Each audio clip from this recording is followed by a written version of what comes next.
Today's snapshot is 23w32a. It's quite a small snapshot compared to last week's. It brings a lot of technical changes and also some more changes to Sculk and vibrations. So let's quickly jump straight to it. Sadly, inside this snapshot, there is no further changes to villagers. I think the reason we haven't seen anything this week is because they're still looking for feedback before they make changes in future snapshots. But this one makes a lot of changes to vibrations. It adds quite a few new ways to activate Sculk sensors. First thing, when you actually have your simulation distance that is quite low, I have it normally set to about 5. There was a bug where sometimes the actual Sculk sensor could lose vibrations if you unload it outside of your simulation distance before the actual signal has received to it. That should now no longer be the case, and it should now actually always have the signal even if you unload it. The next change inside of this to do with vibrations, when you actually unequipped armor, that will now actually output a redstone signal of 4. It doesn't count when equipping it. It is literally just when you unequipped. As you can see by the side of the screen right there, it changes to a signal of 4 when I take the armor off. This does work for unequipping anything. It doesn't seem like it works with offhand items. As you can see, I'm equipping and unequipping a shield in my offhand, and that doesn't seem to actually activate the Sculk sensor. So it seems like it's only working with the armor slots at the moment. It does also work with things like mob heads though, as you can see right there. A few changes to a few blocks. If you actually have items or books inputted into a chiseled bookshelf using a hopper, that will now output a signal of 11. As you can see, it will now send a signal to the actual system.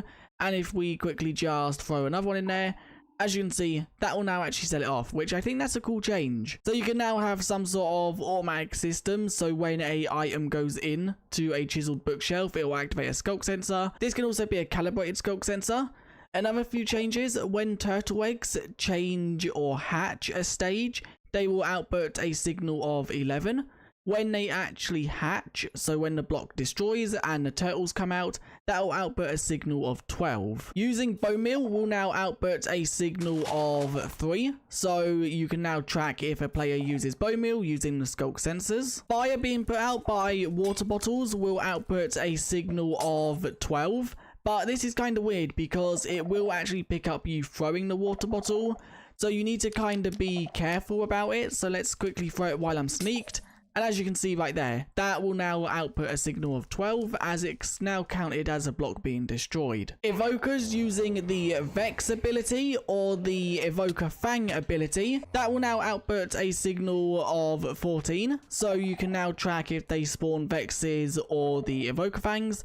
They both are the same frequency, so you can't determine the difference between the two using Sculk sensors. If you didn't know, inside the game, rabbits can actually eat carrots that are fully grown. If they actually eat the carrots, that will now output a signal of 11. If the signal is tracked where they eat the carrots, although they don't seem to be doing it, I think there is like a cooldown between when they can do it. This is also the same with sweet berries and foxes. If a fox picks a sweet berry off of a bush, it will also now output a signal of 11. And the final one, it says that camels eating cactus now outputs a signal of 8. I don't exactly know what this means because the only way they can eat cactus is by having a player click it on them.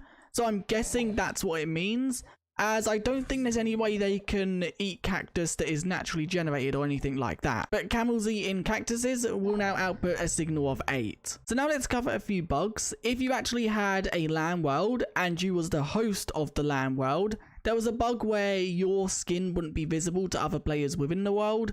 That should now be fixed, so your skin should now show to other players. There was also a bug with the wild smithing template and the eye smithing template. When they were actually on chainmail helmets, there would be some floating pixels. That should now be fixed, and there should no longer be any floating pixels. There was also a bug where if you actually put a smithing template on a turtle shell, the actual pattern would hang off of the turtle shell helmet due to it being smaller than a regular helmet.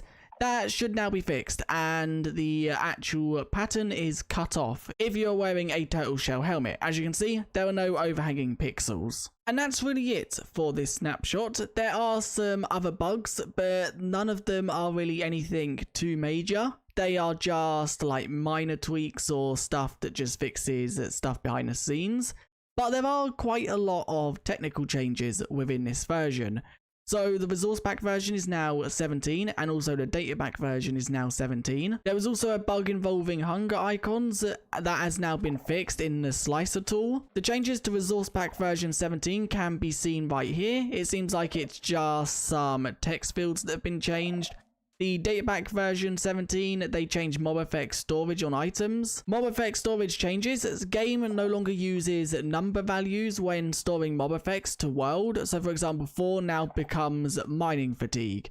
So that is just obviously 4 is like the basically number code name for mining fatigue. So it will now tell you that it's actually mining fatigue rather than 4. So you don't have to try and use a third-party website to try and figure out what the number value means. And then there is also some other changes with mob effect fields that have been renamed for consistency. So it seems like mob effects is a huge thing that has been revamped inside of the data packs, as the structure is used in many places. So they've added ID is now ID. So they've just put a lowercase I think.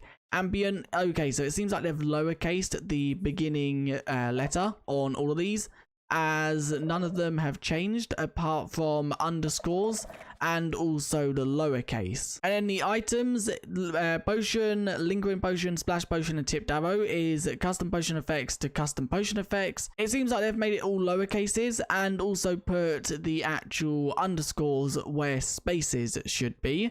It seems like effect ID has been shortened to just ID, and effect duration has been shortened to duration. Also, entities, the mushroom has had effect ID and effect duration removed, and they've added stew effects. The area effect cloud has had obviously a change with the lowercase. Arrows have once again had the lowercases. Player armor stand and mobs have had active effects lowercased and underscored, and beacons have had primary renamed to primary underscore effect and secondary renamed to secondary underscore effect. It does also seem like they've added a sequence loot function. It contains one field and it's just a function. That can be read more about right there. If you want to read that, you can pause the actual video.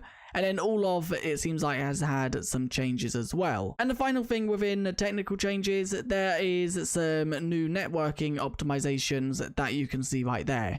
I don't understand what any of these mean, so if you do want to read them and understand them, you guys can pause the video. But that is it for this actual snapshot. There don't seem to be anything else going through the actual patch notes. We have covered all the main bug fixes and all the main technical changes, and then the only other change was obviously the vibrations. But anyway, that is it for this video. If you did enjoy, do leave a like and subscribe, and I guess I'll see you guys in another video very soon. Thanks for watching, and I'll see you guys next time. Bye.